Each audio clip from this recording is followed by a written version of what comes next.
We were sent this great science kit, and right now they're picking out what their next experiment's going to be. This kit comes with 77 different science reaction experiments your kids can do, and it is so much fun. This is gonna be so exciting. 2, 1, go.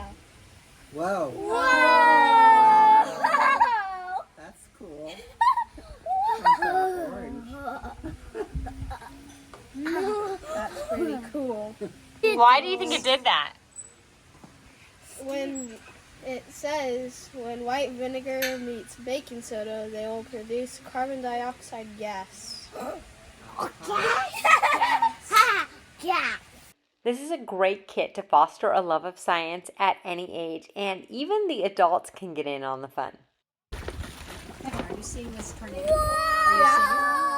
My kids and their cousins had so much fun with this kit, and I think yours will just love it too. And it makes a really good gift as well.